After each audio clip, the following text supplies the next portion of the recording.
à toutes et à tous l'équipe, j'espère que vous allez bien. Pour cette nouvelle vidéo, on se retrouve pour parler climat, météo. On va s'intéresser à cette masse d'air froide qui va concerner la France pour ces prochains jours, pour ce mois de septembre 2024. Et on va regarder un petit peu le phénomène qui va se passer et si on peut tirer des conclusions. Si septembre est froid, est-ce que l'hiver derrière est froid ou pas? On va regarder justement les septembre les plus froids de l'histoire de la météo française et voir quel hiver on a eu derrière. Et on va regarder un petit peu le phénomène qui va nous concerner. Fraîcheur précoce en septembre annonce-t-elle un hiver froid? Les températures vont chuter à des niveaux dignes d'octobre voire début novembre dans les prochains jours. Cette fraîcheur automnale précoce est-elle annonciatrice d'un hiver rigoureux? On va regarder un petit peu tout ça sur ce titre qui est plutôt bien réalisé. Donc la descente d'air frais concernera la France au cours des prochains jours.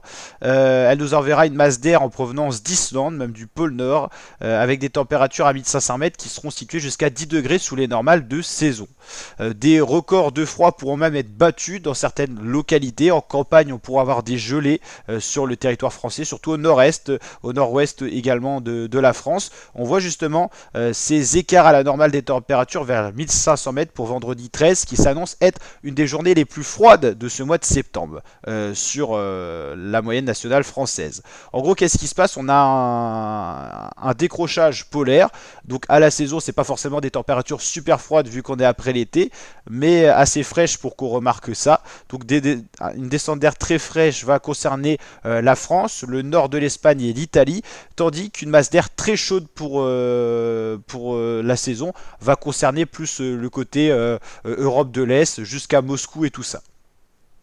Donc si l'on se penche sur l'écart à la normale sur cette semaine du lundi 9 au dimanche 15 septembre, on constate qu'aucun pays ne sera plus sous les normales que la France, mais également l'Angleterre. Mais le déficit de température sera plus important en France, on sera dans un écart à la normale beaucoup plus élevé. Même si en Angleterre il fera plus frais, eux ils sont habitués à des températures qui peuvent être plus fraîches en septembre, ils sont au nord. On sera dans un écart thermique national entre moins 3 et moins 5 degrés pour cette semaine. Pendant ce temps-là, tout le nord-est de l'Europe va subir des températures exceptionnellement chaude, allant de plus 6 à plus 8. Donc si on regarde la moyenne des deux, c'est l'excès chaud qui remportera quand même la différence de température. On voit ici des températures qui seront très chaudes à des latitudes qui ne sont pas habituées à avoir ce genre de température à ce mois de l'année. Mais l'écart thermique froid va quand même être important en France, mais également dans tout ce qui est Afrique du Nord et Maghreb. La France va subir une coulée d'air frais marquée. L'automne sera loin de s'installer sur tout le continent européen. Pendant qu'on vivra des journées très fraîches automnales, d'autres vivront des journées très chaudes. Alors qu'est-ce que ça donne? Les températures fraîches du mois de septembre peuvent-elles influencer sur un hiver frais ou pas? On entend un peu partout que si on a un automne froid, l'hiver sera rigoureux. On va regarder un petit peu ça. Là, il y a une dizaine d'hivers qui ont été pris par rapport aux températures de septembre qui étaient en dessous des normales de saison. Donc en gros, tous ces septembre-là ont été très frais et ils sont classés justement du plus frais au moins frais, mais ils sont quand même dans une anomalie fraîche. Et globalement, on peut voir que les hivers ont été très variés derrière. Un mois ne fait pas l'autre. Si décembre est froid, janvier peut être très doux et vice versa. Donc même si septembre, par exemple 1931 était froid, l'hiver globalement avait été dans les normales parce qu'il a été froid en décembre, très doux en janvier et très froid en février. Donc ouais, ça a oscillé. Septembre 72 qui avait été froid, derrière on a eu un hiver qui était allez, globalement de saison. Il y a eu des hivers très doux qu'on suivi un septembre froid comme en 2001 où il y a eu des hivers froids. Donc comme quoi tout est possible. C'est pas parce qu'en septembre il fait froid en France qu'on aura un hiver froid ou un hiver chaud. Et là il y a deux exemples. Septembre 52 avait été froid, derrière il y avait un hiver très froid. Septembre 2021-2022 pour l'hiver avait été froid et janvier-février avait été exceptionnellement chaud. Donc vous l'avez compris, qu'il fasse froid en septembre, ça va pas influencer l'hiver derrière.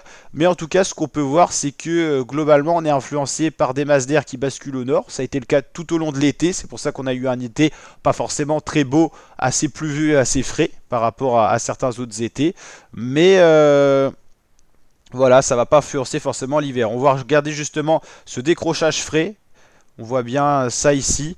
Globalement, voilà, les masses d'air vont basculer au nord-nord-ouest et donc la France sera touchée par des températures très fraîches. Et ça, c'est lié au courant de haute altitude qu'on appelle plus communément le jet stream. Voilà, on va regarder ça. C'est sur X. Voilà.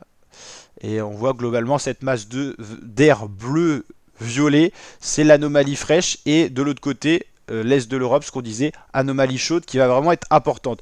L'anomalie chaude sera plus importante que l'anomalie fraîche qui va nous concerner, mais globalement la France connaîtra donc un septembre normalement en dessous des normales de saison. Globalement, début de ce septembre-là a été un peu frais, voire dans les normales, mais avec cette anomalie fraîche pendant une semaine et les températures qui vont revenir de saison après, et on voit pas d'anomalie franchement chaude pour la fin de septembre, on aura certainement un septembre plus froid que les normales de saison.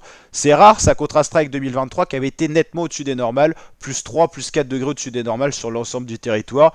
Globalement, là on part sur un septembre de saison, voire plus frais, donc à voir ce qui va se passer après, mais globalement, vous l'avez compris, cette semaine jusqu'au dimanche 15 sera en dessous des normales, et la semaine prochaine on basculera dans les normales, mais pas de grosses températures ni d'été indien en perspective. J'espère que cette vidéo vous a plu. Si c'est le cas, n'hésitez pas à lâcher le petit pouce bleu, le petit like des familles. Et je vous dis à très bientôt pour de prochaines vidéos l'équipe. Ciao ciao.